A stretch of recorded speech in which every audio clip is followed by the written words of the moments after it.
क्या आपको पता है कि आज ऐसी बहुत सारी जॉब्स हैं जहां आपकी डिग्री से पहले आपकी टाइपिंग स्पीड देखी जाती है।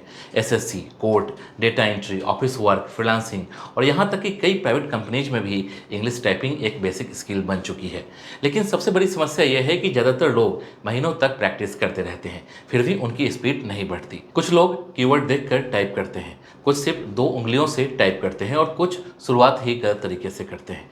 अगर आप भी इंग्लिश टाइपिंग जल्दी और सही तरीके से सीखना चाहते हैं, स्पीड बढ़ाना चाहते हैं और एक्यूरेसी भी इंप्रूव करना चाहते हैं, तो आज की ये वीडियो आपके लिए बहुत इंपॉर्टेंट होने वाली है। हेलो फ्रेंड्स, मैं हूं सुदर्शन प्रकाश और आप देख रहे हैं यूट्यूब चैनल गुरु चकाचक। दोस्तों, सबसे पहले एक बात समझ लीजिए कि इंग्लिश टाइपिंग कोई टैलेंट नहीं है, यह एक स्किल है जिसे कोई भी इंसान प्रैक्टिस करके सीख सकता है। शुरुआत में हर किसी की स्पीड स्लो होती है। कई लोग पहले दिन 5 या 10 वर्ड्स पर मिनट भी नहीं लिख पाते, लेकिन धीरे धीरे रेगुलर प्रैक्टिस करने से वही लोग 50, 60 या 80 वर्ड्स पर मिनट तक पहुंच जाते हैं।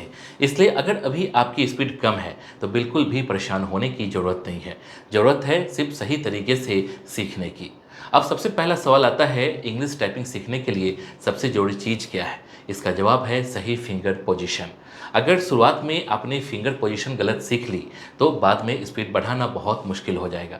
इसलिए कीबोर्ड पर दोनों हाथों को सही जगह रखना सबसे पहला स्टेप है। कीबोर्ड में बीच वाली लाइन पर ASDF और दूसरी तरफ JKL सेमीकोलन की होती है। इन्हें होम रो कहा जाता है। लेफ्ट हैंड की 4 उंगलियां ASD और F पर रहेंगी, जबकि राइट हैंड की 4 उंगलियां JKL और सेमीकोलन की पर रहेंगी। दोनों थंब हमेशा स्पेस बार पर रहेंगे। यही पोजीशन आपकी स्टार्टिंग पोजीशन होगी और हर वर्ड लिखने के बाद उंगलियां फिर से इसी पोजीशन पर वापस आ जाएंगी। अब एक बहुत बड़ी गलती के बारे में बात करते हैं। बहुत सारे लोग शुरुआत से ही कीबोर्ड को देखते हुए टाइप करते हैं। ऐसा करने से स्पीड कभी अच्छी नहीं बनती। शुरुआत में कीबोर्ड देखना नॉर्मल है, लेकिन धीरे धीरे आपको कीबोर्ड देखना कम करना होगा। आपका पूरा फोकस स्क्रीन पर होना चाहिए।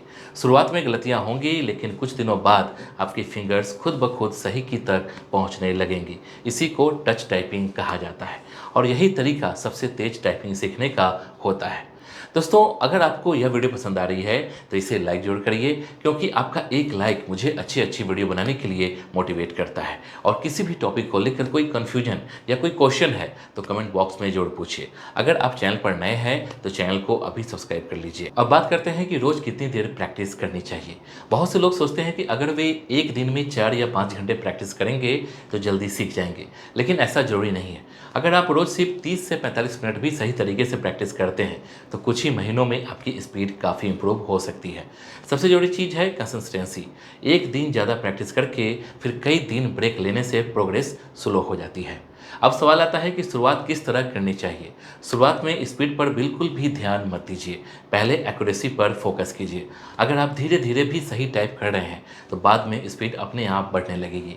लेकिन अगर शुरुआत से ही फास्ट टाइप करने की कोशिश करेंगे तो गलतियां इतनी ज़्यादा होंगी कि बाद में उन्हें सुधारना मुश्किल हो जाएगा। टाइपिंग सीखते समय सबसे पहले सिर्फ होम रो की प्रैक्टिस कीजिए। उसके बाद धीरे धीरे ऊपर वाली रो यानी KWERT और नीचे वाली रो यानी ZXCV जैसी की प्रैक्टिस शुरू कीजिए। जब फिंगर्स सभी की तक आसानी से पहुंचने लगे तो वर्ड्स लिखना शुरू कीजिए। उसके बाद छोटे सेंटेंसेज और फिर बड़े पैराग्राफ की प्रैक्टिस शुरू कीजिए।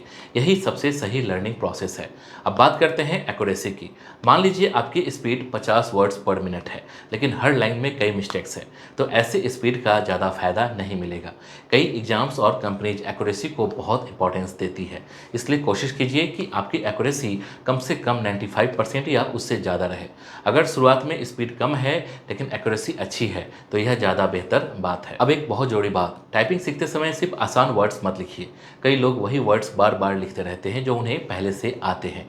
इससे इंप्रूवमेंट बहुत स्लो होती है। आपको अलग अलग तरह के वर्ड्स, नंबर्स, कैपिटल लेटर और पंक्चुएशन मार्क्स की भी प्रैक्टिस करनी चाहिए। इससे आपकी रियल टाइपिंग स्किल मजबूत होगी। अब बात करते हैं टाइपिंग टेस्ट की। सिर्फ प्रैक्टिस करना काफ़ी नहीं है, समय समय पर आपको अपना टेस्ट भी देना चाहिए। इससे पता चलता है कि आपकी वर्तमान स्पीड कितनी है, एक्यूरेसी कितनी है और किस तरह सबसे ज़्यादा मिस्टेक्स हो रही है। जब आपको अपनी वीकनेस पता चल जाएगी तभी आप उसे इम्प्रूव कर पाएंगे। अगर आप कॉम्पिटिटिव एग्जाम की तैयारी कर रहे हैं तो एग्जाम पैटर्न के हिसाब से प्रैक्टिस शुरू करिए। कई एग्जाम्स में फिक्स टाइम में टाइपिंग करनी होती है, इसलिए सिर्फ स्पीड बढ़ाने से काम नहीं चलेगा, आपको टाइम मैनेजमेंट की भी आदत डालनी होगी। प्रैक्टिस के दौरान टाइमर लगाकर टाइपिंग करना बहुत फायदेमंद रहता है। अब बात करते हैं मोबाइल से टाइपिंग सीखने की। बहुत सारे लोग मोबाइल पर फास्ट टाइप कर लेते हैं और सोचते हैं कि कंप्यूटर टाइपिंग भी आसान होगी, लेकिन दोनों अलग अलग स्किल्स हैं।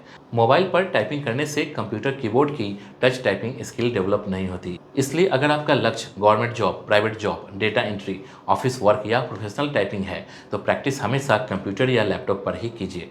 जितना ज़्यादा समय आप कीबोर्ड पर बिताएंगे, आपकी फिंगर मूवमेंट, एक्यूरेसी और स्पीड उतनी ही बेहतर होती जाएगी।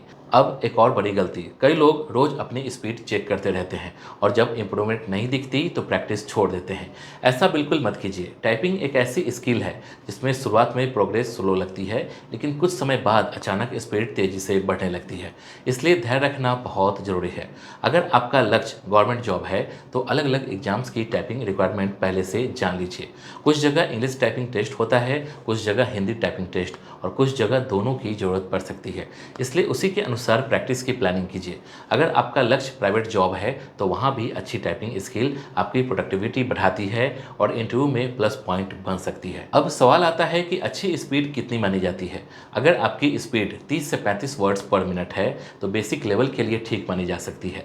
40 से 50 वर्ड्स पर मिनट अच्छी स्पीड मानी जाती है। 60 वर्ड्स पर मिनट या उससे ज़्यादा स्पीड होने पर आप कई प्रोफेशनल वर्क और कॉम्पिटिटिव टाइपिंग रिक्वायरमेंट्स के लिए मजबूत स्थिति में आ सकते हैं।